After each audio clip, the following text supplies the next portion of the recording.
Pessoal, bom dia. Bom dia, bom dia. Bom, em respeito a todos vocês que chegaram cedo, no horário que a gente programa, nós vamos dar início, até porque hoje a gente tem um momento de confraternização, então tem esse tempo para podermos fazer o café comunitário, que é uma ideia muito boa, né, que foi colocada ontem. Ontem uma pessoa me perguntou, não estou lembrando o nome, não me lembro de ter perguntado o nome, sobre referências do material, que não sei se já chegou. Autores que eu cito nos slides de ontem, a pessoa me perguntou se tinha condição de eu passar as referências. Está aí? Não chegou ainda. Ok, não, porque depois eu trouxe para ela a referência, então a gente procura não deixar a pessoa sem posicionamento, tá? Depois ela vai me procurar, eu passo as referências para ela.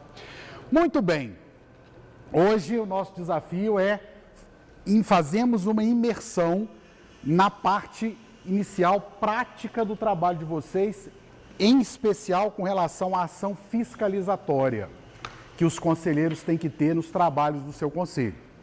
Mas para isso a gente vai, obviamente, ter uma visão desta operação, os pontos principais que chamam a atenção de um conselheiro quando ele precisa exercer a ação fiscalizatória, como que vocês podem contar com a ajuda e a estrutura de um órgão de controle, que é o Tribunal de Contas dos Municípios do Estado de Goiás, para ajudá-los nessa tarefa. Esta é a proposta de hoje e o tema, então, da fala de hoje é os Conselhos Municipais e o Tribunal de Contas dos Municípios do Estado de Goiás, justamente para que a gente possa fiscalizar junto para os melhores resultados das políticas públicas que vocês vão estar acompanhando. Mas para a gente poder fazer um trabalho com coerência, nós precisamos pegar o fio da meada de ontem, até por uma questão didática, né? Fizemos uma abordagem ontem sobre alguns pontos, alguns temas ligados à operação dos conselhos, e para eu começar a fazer o uso desse material e dessa fala, eu gostaria de terminar alguns poucos pontos do material de ontem. Então, se você tiver com o seu material de ontem, eu vou voltar para o slide de ontem agora, e logo na sequência a gente já abre o material de hoje, tá? Então, se você tiver com o seu aí, se você trouxe, eu peço que você resgate ele aí para a gente poder usar ele rapidamente. Bom, nós terminamos ontem chamando vocês a esta reflexão, né? Onde você é chamado a ser um agente de mudança, né? Refletir o papel de um conselheiro como agente de mudança. Por quê? É no município em que vivemos que podemos criar e estabelecer bases para esse futuro que precisa ter sustentabilidade, ou seja, eu tenho que fazer, eu posso fazer, eu devo fazer ações hoje que vão permitir resultados a bem da sociedade a partir destas ações. Ou seja, o meu futuro passa a ter uma garantia, uma sustentabilidade de benefícios à sociedade por força das minhas ações, por vinculação às ações do conselho a qual eu faço parte. Então, este conceito, esta consciência, ela é necessária para o conselheiro, porque é isso que o motiva. Nós falamos ontem de situações onde o seu filho, o seu pai, o seu avô possa estar inserido, e a gente consegue entender nitidamente a dimensão que é o resultado de uma ação de um conselho, enquanto gerar benefício à sociedade, né? Olhando para este prisma. E quando a gente tem essa consciência e a gente a motiva constantemente com a certeza que somos agentes de mudança, nós vamos constantemente termos condições, estarmos motivados a fazer o papel a qual fomos chamados a fazer. E é esta consciência que ela é chave para você, de fato, conseguir enfrentar os trabalhos, né? Porque nós temos desafios de um conselho. Quando a gente está em casa e aí vai ter reunião do conselho depois de amanhã. Assim, nossa, depois de amanhã, a Maria do Bairro, não, Maria do Bairro é outra novela. A Maria do Bolo, como é que é o nome da Maria do Bolo? Vocês conhecem, hein? Tá vendo? A Maria da Paz, ela vai ser julgada, porque ela deu um tiro no Regis. Aí vocês vão falar assim, você está conhecendo mais do que eu. Não, lá em casa esse assunto tá em voga, né? Mulher foi presa ontem, né? Vocês estão vendo? Mas me falaram, tá? Me falaram. E aí, sei, me falaram. E aí, é o caso do Altas Horas, é o caso dos alta lá. Um amigo meu me disse, né? Mesma coisa. E aí, a gente fala, reunião do conselho depois de amanhã, logo quando vai ter essa.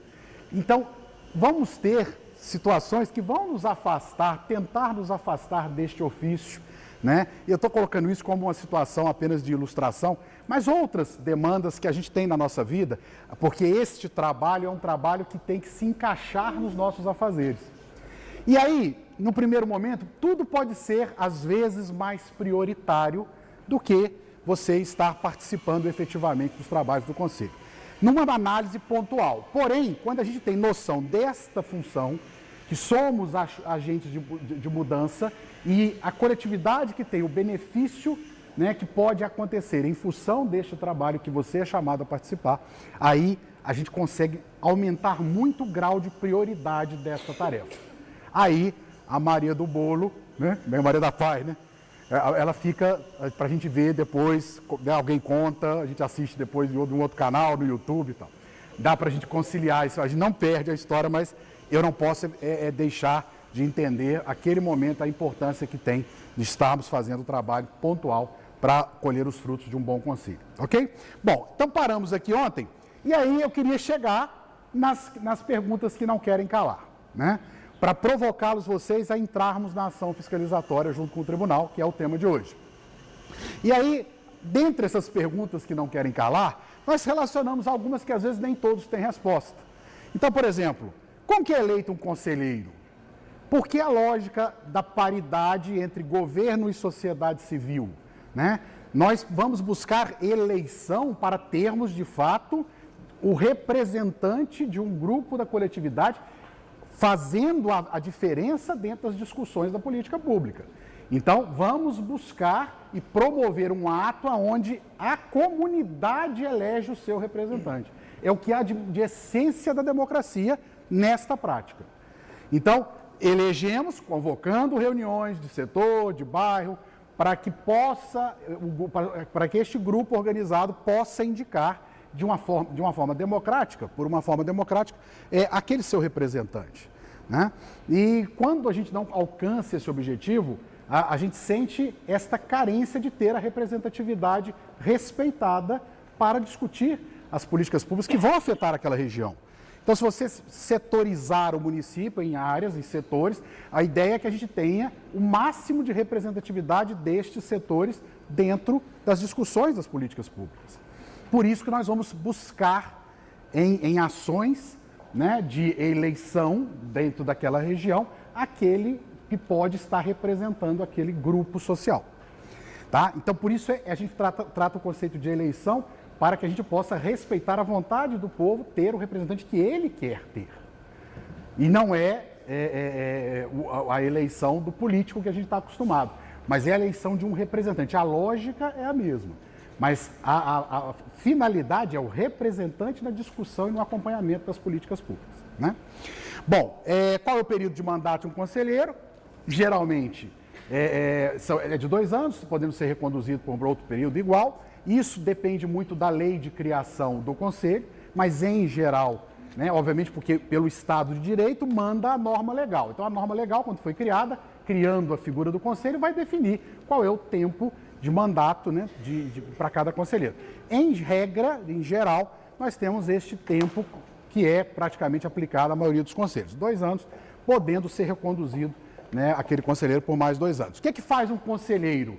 Nós vimos ontem, nós temos que participar da discussão do planejamento da política pública na fase que ainda não há a aplicação da política, mas sim qual é o desenho da política, qual é a sua finalidade, aonde ela vai nos levar enquanto gestão pública para colher resultados. Depois nós vamos participar da execução, acompanhar o que de fato está sendo feito para cumprir o planejado. E depois o conselheiro também vai participar do monitoramento para as correções e a propositura de novas ações.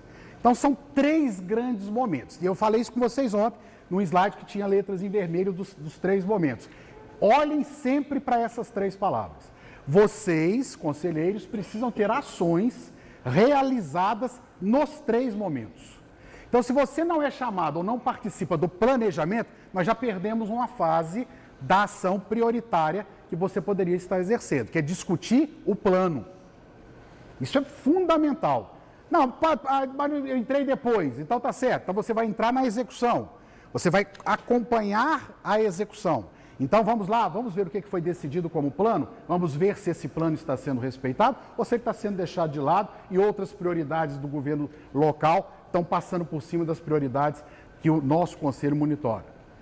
E depois, obviamente, verificar, monitorar a efetividade desta execução. Às vezes se desenha, se executa, mas o resultado para a comunidade não é bom. Porque contratou, às vezes, um fornecedor de um serviço ruim, porque desenhou-se mal no planejamento.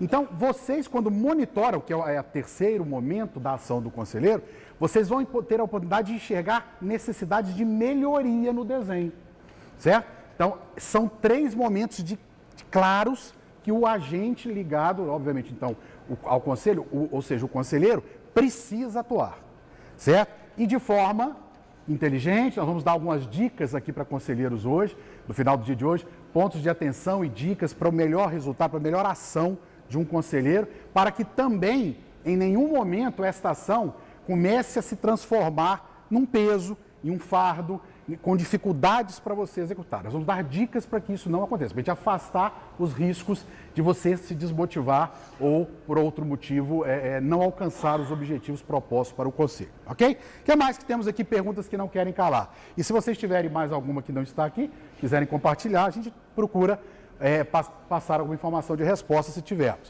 O que o conselheiro deve conhecer? Vocês estão vendo que eu não estou falando do conselheiro do fundo A, né, do conselho específico do recurso X ou Y. Isso aqui é para todos os conselhos, até porque vocês vão ter, de forma separada, a capacitação pontual de cada área. Vai separar o grupo, é isso, doutor? Depois, quando for fazer educação, saúde, né? Separa, né? Específico, né? Isso. Então, vocês vão ter a imersão no mundo específico de atuação de vocês. Então, obviamente, nessa nossa fala, nós não vamos entrar nas especificidades. Hoje, para o dia de hoje, na exemplificação da relação da ação fiscalizatória com o tribunal, eu trouxe o exemplo da saúde. Mas só para a gente ter um de referência como modelo para vocês entenderem, tá? Mas eu não vou também adentrar em tanto detalhe que, às vezes, se fosse fazer uma capacitação para conselheiros da saúde especificamente, eu precisaria fazer. Não é essa a proposta na fala geral. A fala geral, ela te dá visão ampla. Depois você entra nas especificidades com os profissionais que vão estar depois da gente, que vão passar por aqui. Bom, então, o que o conselheiro deve conhecer? Então, eu vou dar algumas dicas para vocês para responder essa questão. Ele precisa ter informações ligadas à operação daquele recurso, daquela área de atuação da gestão governamental. Então, se é saúde, o que tem de legislação básica, fundamental, o que tem de norma sobre a aplicação dos recursos da saúde. Essa é a primeira preocupação que a gente tem que ter. Ah, Zanzoni, então eu vou ter que ler um pouco, eu vou ter que precisar ler algumas leis? Vai. Mas nada que te afaste por ser algo complexo, de dar resultado como conselheiro. Não é. Até porque a legislação ela tem que ser escrita para qualquer pessoa alfabetizada compreender. Então, vocês vão ter as aulas específicas com os profissionais que vão fazer os treinamentos, né, por áreas. Eles vão passar para vocês os pontos importantes da legislação específica da sua área, certo? Então, nós falamos da área da saúde, como temos aqui. Nós temos a Lei 8.080. Vocês vão ver um pedacinho, trechos dela, que são alguns pontos, não precisam ser especialistas de toda a legislação, óbvio que não, mas alguns pontos para o conselheiro exercer as 3 funções: planejamento, execução e monitoramento. E vocês vão ver aqui, quer ver? Eu vou dar um exemplo dentro desse prisma que se aplicam a todos os conselhos. Se aplica a todos os conselhos. Se você vai olhar a aplicação do recurso público, por exemplo, na área da educação, vamos mudar para a educação, vamos passear de novo pelos conselhos. Se você vai ser um conselheiro da educação, como temos vários aqui, né, que operam com a educação, você precisa conhecer o que se aceita para admitir a aplicação do dinheiro público para o resultado da educação. E o que não se aceita. Porque na hora que for gasto o dinheiro público pelo gestor em algo que não é aceito pela legislação, pela norma legal, porque vimos que vivemos num estado de direito. Então eu tenho que aplicar a norma jurídica aos atos que eu estou acompanhando. Eu tenho que fazer o casamento e falar, ó, tá conforme ou desconforme. Se fala que eu não posso pagar com dinheiro da educação profissional de contabilidade, não posso pagar profissional do direito, porque são assessoriais à ação educacional, eles não fazem a ação educacional, e essa é a lógica desta análise. A legislação, quando fala o que pode e o que não pode, a primeira essência da norma legal é: vai poder aquilo que de fato atinge o fim. Aquilo que não é fim, em tese, não pode ser usado o dinheiro para fazer a aplicação. Então, se contabilidade e advocacia não é finalidade do ensino fundamental, do ensino básico, por que a norma aceitaria o dinheiro da educação ser gasto com o contador ou advogado? Então, a norma já traz estas despesas de contabilidade, estou dando como exemplo, né, e de honorários advocatícios, né, de assessoramento jurídico, não são eletivas, não são aceitas para o ser usado o dinheiro do Fundo da Educação. Isso é um exemplo. Para você, então, que vai operar com o Conselho da Educação, você precisa conhecer essas informações que a norma legal traz para depois fazer a verificação. Então, entendendo a essência, não, volto a falar, não precisa ser o grande estudioso, você tem que entender o que pode, o que eu tenho que fazer para conferir se de fato o que está sendo feito na gestão do recurso da educação está dentro da norma e está atingindo resultados. E essa é a essência de um conselheiro. E a gente fica muito preocupado em olhar, mas eu tenho que ler essa lei, aí tem aquelas perguntas, né? Quantas páginas tem a lei? Né? Aí a gente fala assim, as respostas que a gente tem que ter inteligência para responder. Não, só tem 2. Então, é tranquila, né? A fonte é 5, a fonte, para dar 2 páginas. Então pode ter 2 páginas, pode ter 15, 15 páginas, mas que eu estou usando fonte 20, porque eu sou cego, então fica uma letra desse tamanho, dá 20, então quantidade de páginas, gente, não pode ser referência para a gente poder enfrentar ou não a leitura da norma legal, obviamente, ou de qualquer outra informação útil a você. A gente vai ter que entender que temos que fazer busca de conhecimento, e a gente viu isso como sendo uma das responsabilidades do conselheiro. Ele precisa ser capacitado, e ao precisar ser capacitado, ele precisa entender que ele tem que se capacitar.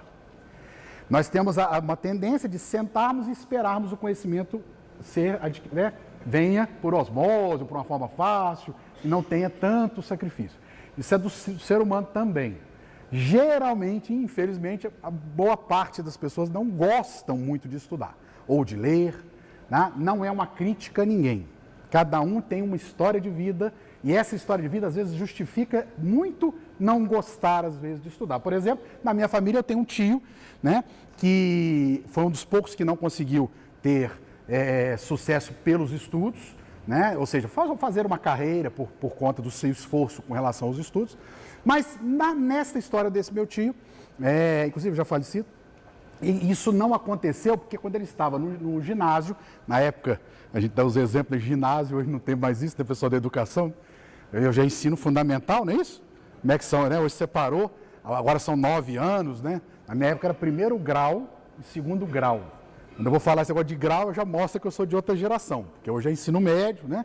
Então a gente tem que tomar cuidado com os exemplos. Em ginásio, então, mais antigo a gente volta, né? Bom, mas o meu tio, quando ele estava fazendo ginásio, a professora, porque ele não deu conta de responder algumas questões, dentre elas questões de matemática, usou de uma certa agressividade, isso traumatizou ele, a ponto dele ter resistência em estudar. A gente foi descobrir isso bem mais tarde, né? Não tínhamos na época acompanhamento para entender. Então, a gente não pode condenar pessoas, né, pelo simples fato, às vezes, não terem a aptidão ou não gostarem do exercício da leitura ou do estudo. O que nós temos que fazer, enquanto educadores, e aqui nós temos vários, é propiciar que essas barreiras sejam quebradas e a gente possa trazer essas pessoas para, né, fazer o exercício do trabalho com o conhecimento, né? Mostrar que ele gera resultados, né? E aí sim a pessoa por si só desperta a vontade de querer ler mais e de querer aprender mais. Essa é a nossa função enquanto facilitador na relação ensino-aprendizagem. E aí, né, como temos vários educadores aqui, vocês sabem bem do que eu estou falando. Mas eu estou falando isso porque é normal a gente ter, às vezes, uma barreira. Vocês vão ver, tem muita informação, vocês vão ver com os profissionais que vão fazer a capacitação específica, tem muita informação, mas é uma informação que eu falei que cai na situação que eu falei ontem, que é do controle da ansiedade.